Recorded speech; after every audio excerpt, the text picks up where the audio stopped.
From Neural Newscast, this is Stereo Current, sound, culture, and the systems that shape them. Stereo.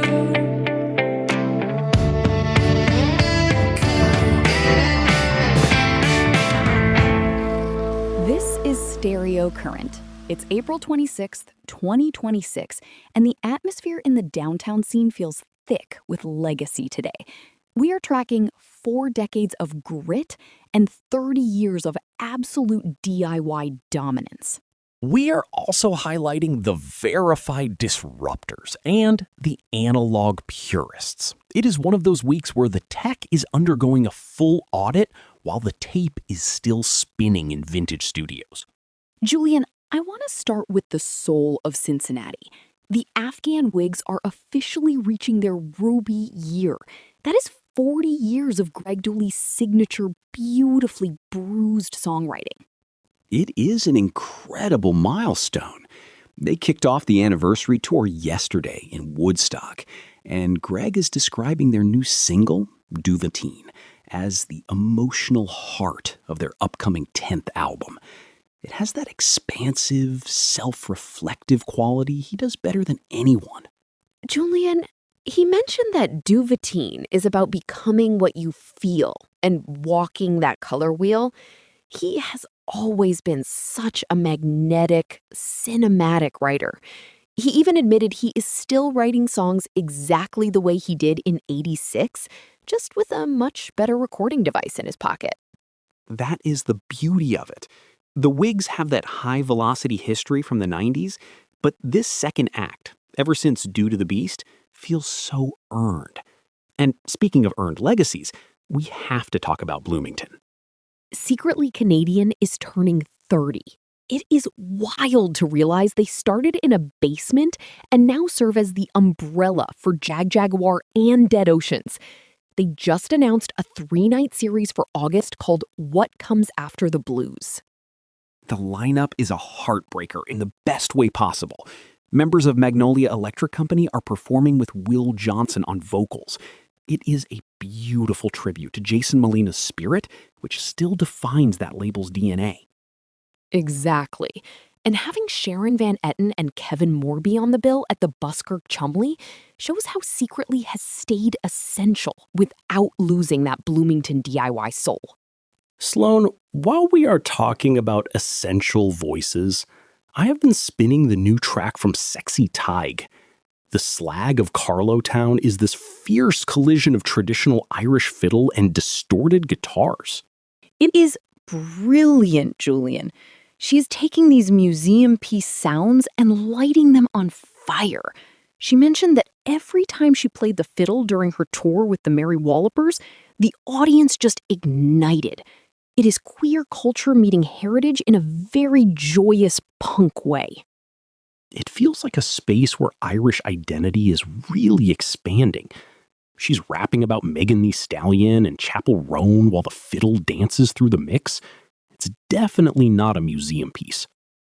Now, Julian, let's pivot to something that sounds like science fiction, but is happening right now on the charts. Intelligent Diva just released Nobody Like You, and she has brought an enterprise-grade tech ecosystem into the studio. This story is wild. She actually went through a 2026 Google Gemini AI system audit to validate her production model as a verified disruptor. She's using an independent multi-ecosystem architecture to cut costs and ensure her AI agents follow her creative chain of thought. It is fascinating and a little intimidating. She stripped away celebrity hooks to reclaim her creative sovereignty. Her vocals are the foundation, but she is conducting a hybrid ensemble of AI baritones and tenors. It is high-ranking agentic architecture meeting competitive vocal training. It is a massive 300% ROI move, apparently. But then Sloan, on the total opposite end of the spectrum, we have the Eric Van Aro Quartet. Their new album was recorded live in a single room on vintage equipment. No click tracks, no overdubs. The safety nets are off approach. I love that he released it on April 1st as a joke about music needing to be perfect. It is a vinyl-only release with just 100 numbered copies. It is the sound of 4 people actually responding to each other in real time. It feels so human after discussing AI audits. Eric says the only thing being fooled is the idea of perfection. It has that late-night, analog-rich jazz vibe we always crave. Julian, it is that tension, right? The human-AI hybrid versus the live studio hiss. Both are trying to solve the same problem: how to keep music from feeling like it was just flattened for an algorithm. Speaking of rejecting the algorithm, Spin is reporting that Libricide's new album, Kismet, is the kind of find people usually gatekeep. It is rock that actually has a physical weight to it. Haroon Goodall is the architect there. The name Libricide is about the destruction of knowledge, and while that is a heavy frame, the music hits with a bruised, searching quality. Nothing's Missing is the standout for me. It feels alive and slightly unruly, Sloan. It is not that cautious, polished rock we see so often lately. It feels built to move a room, not just a playlist. And we have to mention Elliot McConnell. Their new single, The Ledge, has that classic rock lineage. Think Led Zeppelin muscles and Bad Company rhythm. But Angie McConnell's vocals have this steely, lived-in authority. Sloan, it is a song about the breath you hold before deciding to stay or go. Very direct and blues-rooted. They understand that tension is often about what you do not play. Julian, I want to take a quick trip to Johannesburg. Roger K has a new single called Mona Lisa. It's a fusion of 80s R&B passion and chill house. It really oozes that bougie bar style. He is such a renegade. He's pulling from his Sri Lankan heritage and South African roots to create something that feels international. It is late-night intoxication in a bottle. Then you jump over to Leytonstone, London, and you find Stephan Folkes. His new one, What Should You Do for Your Whole Life, hits like an 80s synth-pop rush, but with real existential weight. Sloan, it has that Prince-level theatricality. He's an independent artist really pushing for personal truth over superficiality. It's authentic pop, which is a rare bird these days. And before we wrap up, we have to look at this cinematic moment from Zubin Nalawala. Ahuramazda is being hailed as one of the first global English-language hymns of Zoroastrianism. The video is stunning, shot in Azerbaijan and at the Holy Fire Temple in India.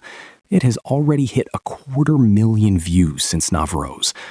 Zubin is a radio DJ from Mumbai, and he has managed to bridge this ancient spiritual heritage with a very contemporary expression. It is a beautiful note to end on, Julian. From 40-year-old rock legacies to ancient hymns reimagined, the scene is clearly refusing to sit still. Whether it's an AI ensemble or a vintage quartet, the pulse is there.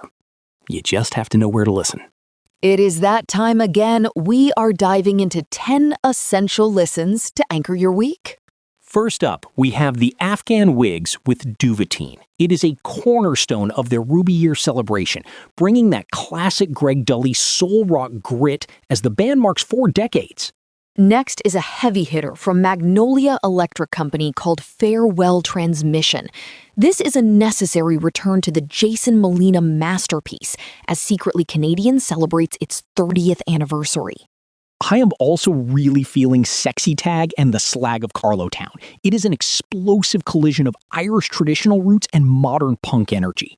Then we have 2 very different vibes. Intelligent Diva brings us Nobody Like You, an R&B track exploring AI hybrid production, followed by Libricide with Kismet, which is high-intensity modern rock with incredible guitar work. For something more cinematic, Elliot McConnell gives us The Ledge. It's a raw exploration of vulnerability that really finds power in a moment of freefall. From Johannesburg, Roger K brings us Mona Lisa. It's sophisticated alt-electronica that perfectly bridges the gap between late-night listening and summer anthems. Stephan Folkes is also on the list with What Should You Do for Your Whole Life? It's a surreal art pop track coming out of London that pushes into a really cool parallel universe sonic space. In the vocal jazz world, we have the Eric Van Aro Quartet, and I'm Glad There Was You. It was recorded live in studio to capture that vintage analog warmth and perfect group sync. And finally, Zubin Nalawala gives us The Fire Inside. It's a grand Zoroastrian hymn reimagined with cinematic modern production. And with that stack on your cue, that is the roundup for today. Keep the record spinning and the filters off. Stereo Current is a production of Neural Newscast. We'll be back tomorrow with more scene intelligence. Find us at stereocurrent.neuralnewscast.com. Neural Newscast is AI-assisted, human-reviewed. View our AI transparency policy at neuralnewscast.com. This has been Stereo Current on Neural Newscast. Sound, culture, and the systems that shape them.